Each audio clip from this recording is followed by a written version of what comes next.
Hey y'all, it's Kate from the Literary Apothecary and welcome back to my channel. I am here to talk about what is the beginning of a lot of people's favorite fantasy series. It's a classic series. It is one that I am just now getting to. I just finished this last month. I'm already on to book 2, and that is Assassin's Apprentice by Robin Hobb, the first book in the Farseer Trilogy. I've heard such amazing things about Robin Hobb and her writing that I kind of went into this book with a little bit more expectations than I normally would. I usually try to stay away from listening to hype, but with Robin Hobb, it was so hard to not listen to the hype because it was everywhere. So many people were hyping up Robin Hobb's writing that I couldn't avoid it at all. A lot of my favorite people, my favorite booktubers, just absolutely love Robin Hobb that I couldn't avoid hearing the hype. And so for me, kind of expected a little bit more out of Assassin's Apprentice than I actually got. I thought it was good, but not great. It was a solid first book, but I thought that Robin Hobb, based on the hype that I heard, was avoiding the first book kind of drudge. A lot of first books, especially in fantasy series, use that to build the world and the characters and just introduce their readers to everything going on. And then you get into book 2 and it really takes off. I didn't hear anything like that with Robin Hobb's hype. So I thought like book 1, it was just going to start off on a banger. And to me, like I said, I thought it was good, but not great. I expected more from it. If you're not aware, Robin Hobb is in the Farseer Trilogy and the Realm of the Elderlings kind of series, world, whatever you want to call it, is one of those classic fantasy series. It's I think you would call it a coming of age, especially with Assassin's Apprentice, because we kind of go from point A to growing up in this book. Our spoiler-free summary says that young Fitz is the bastard son of Prince Chivalry, raised by his stableman, and he is treated as an outcast by all but King Shrewd, who has him secretly tutored in the art of assassins. We kind of go from Fitz as a very young boy, I think like age 6 maybe even younger than that, to kind of his adulthood, his coming of age, him becoming kind of a young man. I gave this one 3 out of 5 stars. I thought the characters were great, but I wanted more from some of them. But they had fantastic names. Reminded me a lot of Dickens characters' names, and I really appreciated those point directness names. Is that a thing? I don't know if it's a thing, but I just made it a thing. Atmosphere and setting, this was the best category for me. I thought everything was just straight on point. I could see the setting all the time.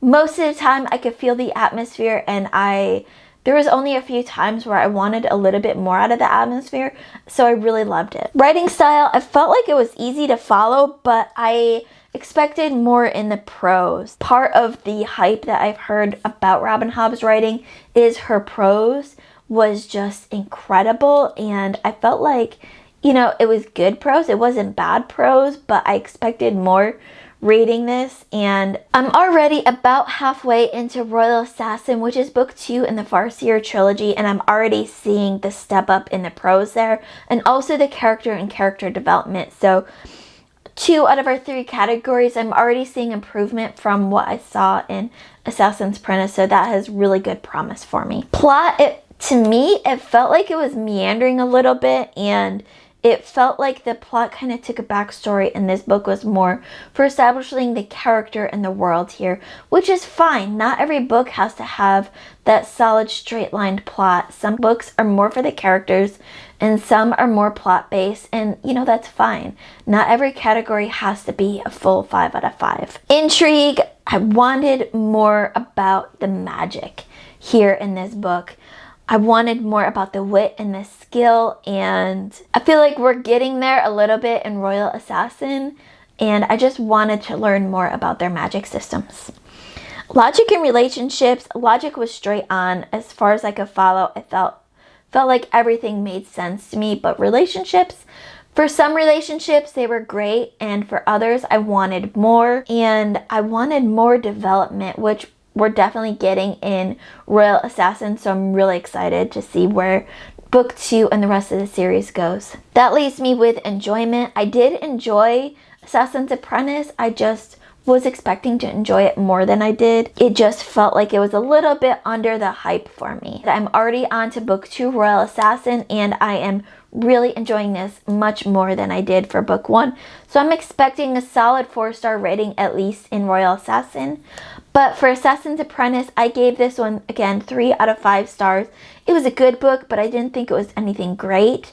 It was solid, but it could have been better for me. And maybe that's partly because of the hype that I heard before going in. Maybe I had more expectations than I should have, but that's where it's at. So for those out there waiting for my review for Robin Hobb's Assassin's Apprentice, here you are, 3 out of 5 stars, already halfway into book 2.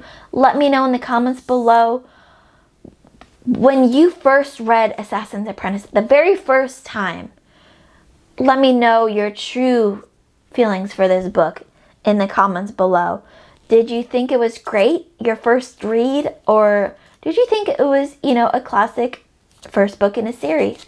Could have been better, but we're leading into a great series. Let me know who your favorite characters were in this book. For me, honestly, my favorite characters were the stable master, I think his name is Burrich, and Chade. I love those 2 characters so much. But I also am a big fan of the teacher trope, the teacher-student trope, so it's not a surprise that the kind of teacher-mentor figures in this first book were my favorites.